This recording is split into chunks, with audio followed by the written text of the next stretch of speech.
Assalamualaikum warahmatullahi wabarakatuh. Halo teman-teman semuanya, kembali lagi bersama aku Jokes Crypto dan Saham di sini.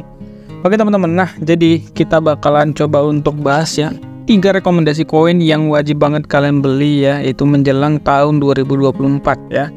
Nah jadi teman-teman semuanya, di sini kita ngasih 3 rekomendasi ini dan kalian bisa beli ya nanti sesuai dengan arahan yang sudah kita kasih gitu. Nah untuk teman-teman semuanya yang belum subscribe channel ini, silahkan kalian subscribe dulu ya, dan jangan lupa like, comment, dan share sebanyak-banyaknya. Oke, di sini kita bakalan langsung aja ya lihat yang koin yang pertama itu, yaitu di sini kita akan lihat candlenya. Di sini kita bakal bahas CTK, USDT ataupun juga Chartic ya. Nah yang berikutnya di sini ada ENJ dan yang terakhir ada SafePal atau juga SFP. Nah kita bakal bahas 3 koin itu dan sebenarnya masih bisa dibeli nggak gitu ya. Kita ngasih rekomendasi sesuai dengan harga dan kalian harus beli nanti sesuai dengan garis yang kita tentukan kalau kalian mau ikutin gitu ya. Nah di sini yang pertama kita akan coba lihat dulu dari profilnya Chartic ya. Nah jadi sekarang koin itu basisnya memang di Web3 teman-teman ya. Nah kalau teman-teman semuanya masih bingung, Web3 itu kayak fungsi apa ya, kayak bisa dibilang ya Web3 itu apa gitu ya. Nah sebenarnya Web3 itu kayak intinya konsep ataupun juga teknologi blockchain yang intinya di sini mereka basicnya itu di token kripto gitu ya teman-teman ya. Nah jadi intinya mereka ini kalian itu kontrol data, pokoknya koin-koin yang Web3 itu kontrol datanya itu melalui internet teman-teman ya. Jadi mungkin teman-teman kalian itu bisa melihat nanti kayak data dan lain-lain, intinya itu terdesentralisasi gitu ya, ataupun juga terpusatkan. Oke, di sini Chartic ya. Untuk kalau misalnya kalian bilang bagus enggak, ya bagus pastinya, karena Chartic ini termasuk koin yang bisa disebut koin bagus karena dia dipakai untuk mengaudit ataupun juga ya jasanya dipakai untuk mengaudit gitu ya teman-teman ya. Nah di sini kalian juga bisa lihat ya untuk metric data dan lain-lain, mereka selalu nge-share. Intinya di sini selalu memiliki progres ataupun juga selalu bertumbuh kembang antara project ataupun juga kayak kerjasamanya itu selalu bertumbuh gitu ya teman-teman ya. Nah di sini kalian bisa lihat ya, ada Meta Era yang nge-tweet bahwasanya ini bakalan collab ya, tulisannya memang tulisan Cina ya. Rata-rata koin-koin yang Web3 itu memang juga diakuisisi oleh Cina ya sebagian besar. Oke, yang berikutnya adalah ENJ ataupun juga Engine ya. Nah Engine sendiri koin yang basicnya di sini memang Web3 juga ya teman-teman. Sekarang memang kalian itu kalau misalnya kalian baca-baca ya ataupun juga kalian lihat-lihat, basic koin itu rata-rata memang di Web3 karena lebih enak ya, datanya tuh terdesentralisasi ya. Selain itu juga mungkin lebih mudah untuk mengolah datanya. Nah jadi teman-teman bisa lihat secara transparan mereka ini mulai bekerja atau juga mereka ini mulai kayak ngasih project gitu ya, pokoknya lebih transparan lah gitu ya.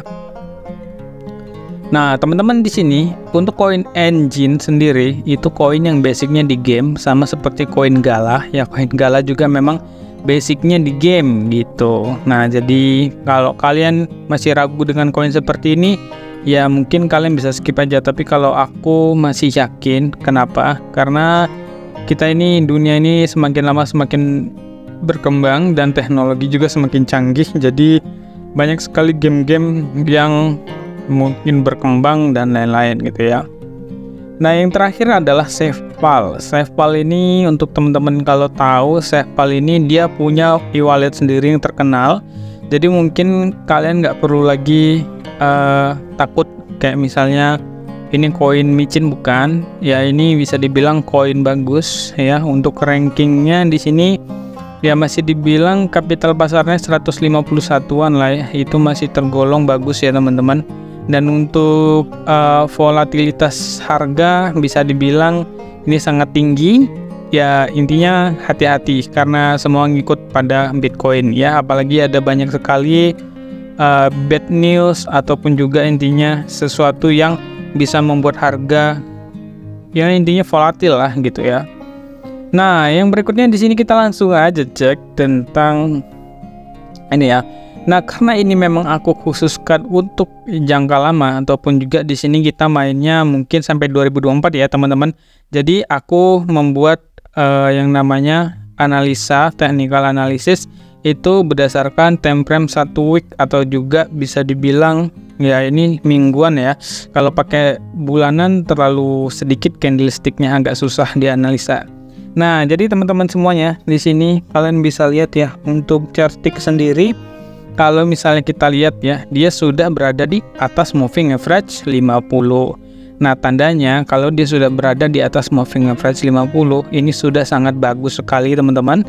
Dan ya, ini ada sebuah angin segar ya. Nah, angin segar bahwasanya dia bakalan melakukan penaikan gitu ya teman-teman ya. Nah, jadi di sini ada triangle yang bisa dibilang ini triangle-nya juga termasuk pattern bullish ya gitu. Kalau nggak salah namanya falling wedge ya. Coba kita cek dulu keabsahannya. Falling wedge.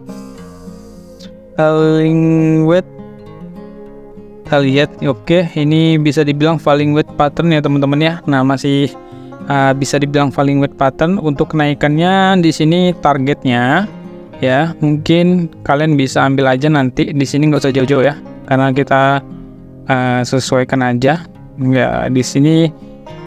Jadi teman-teman nanti waspada ya, karena di sini ada garis atau juga kotak yang mana ini sangat berbahaya juga teman-teman ya, yaitu garis supply-nya. Sekarang ini ya teman-teman ya. Nah, jadi kalau misalnya nanti dia balik ya di sini dia balik ya. Kalau misalnya dia nanti retest, kalian bisa ambil. Kalau misalnya nanti dia langsung jebol ke atas ini, bisa juga. Ini ada skenario nya seperti ini. Kita kasih skenario langsung. Ya, ini skenario nya langsung seperti ini. Atau gini ya, ini bisa gini teman-teman. Atau bahkan skenario nya langsung seperti ini.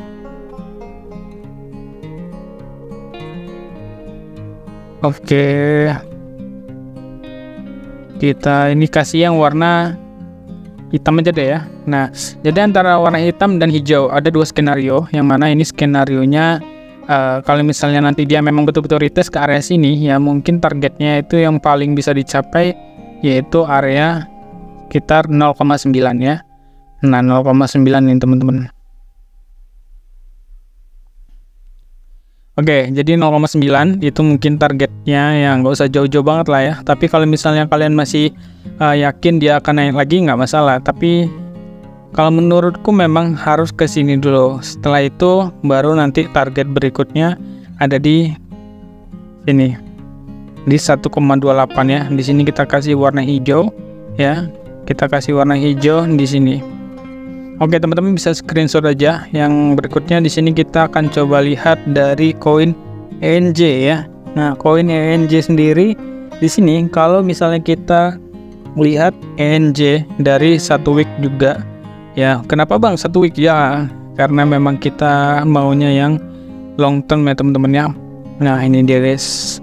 Ya, ini kalau misalnya kalian lihat pattern ya, ataupun juga di sini dengan indikator divergence ya, di sini adalah indikator bull atau juga ini indikator kenaikan. Nah, jadi di sini memang dia sudah break juga teman-teman ya. Kita lihat di sini ini adalah triangle, yang mana triangle ini bakal membentuk nantinya bullish pattern juga. Nah, untuk kenaikannya ya teman-teman bisa lihat nanti. Untuk targetnya yaitu ada di area sini ya, di sini. Ini yang pertama karena memang di situ adalah area yang lumayan kuat, dan yang kedua di sini bisa teman-teman ambil di sini ya, ataupun juga ini adalah area terdekatnya ya. Ini teman-teman, ini kenapa? Karena di sini ada area pantulan dia teman-teman. Nah, jadi di sini ya mungkin 0,38 itu bisa kalian ambil ya nanti. Nah, sekarang dia sudah ada di atas moving average 50 dan tandanya ini bakalan melakukan kenaikan. Dan yang terakhir kalian bisa take profit dia di 0,768 ya. Nah, untuk teman-teman semuanya, kalau misalnya kalian itu mau jangka panjang, santai aja sih, nggak usah terlalu terburu-buru take profit dan juga cut loss. Jadi ini bisa dibilang aman. Ya, kenapa bisa dibilang aman? Karena ini kalian bisa lihat sendiri, ini sudah mengalami rebound atau juga mengalami pemantulan di area support dia yang bisa dibilang sangat kuat sekali teman-teman ya. Nah, ini dia. Nah, ini sudah mengalami kembalikan. Nah, nanti kalau misalnya dia nanti sampai ke 0,56 itu, kalau misalnya tidak break di sana bakalan membentuk yang namanya pattern double bottom gitu ya. Nah, itu kalau udah double bottom ukurannya beda lagi dan itu mungkin bisa melanjutkan kenaikan yang lebih tinggi lagi. Oke, jadi gitu ya teman-teman ya. Untuk koin RNJ ini long term teman-teman ya. Sekali lagi ini long term. Kalian bisa beli nanti mungkin kalau misalnya dia balik lagi ke area 0,23 di sini, ataupun juga paling ya nanti kalaupun Bitcoin itu mentok turun bakalan ke area sini sih kalau untuk ENJ sendiri ya. Jadi di sini areanya itu bisa ada di 0,32 sampai 0,23, itu adalah areanya. Nah, kalau untuk SafePal sendiri aku sama sekali nggak bahas tentang ini teman-teman ya, kayak belinya di mana dan di mana gitu ya. Karena kalian bisa lihat sendiri di sini teman-teman ya. Ini SafePal sudah mengalami break atau juga dia sudah keluar dari area yang menahan dia ya dari kemarin di sini. Nah, dari bulan Agustus sampai bulan November itu tertahan dan akhirnya dia sudah break, dan untuk kenaikannya ini bisa banget ya teman-teman ya sampai ke area sini teman-teman. Nih, ini adalah area yang mungkin bisa dicapai yaitu di 1.08. Nah, teman-teman bisa nanti pasang take profit di sana. Ini sekali lagi 1 week ya teman-teman ya. Kalian nggak akan bisa lihat dia instan dalam 1 malam gitu, nggak akan bisa. Jadi memang betul-betul prosesnya lama. Oke, jadi gitu aja teman-teman ya untuk 3 koin ini. Jadi thank you yang udah nonton. See you next time. Assalamualaikum warahmatullahi wabarakatuh.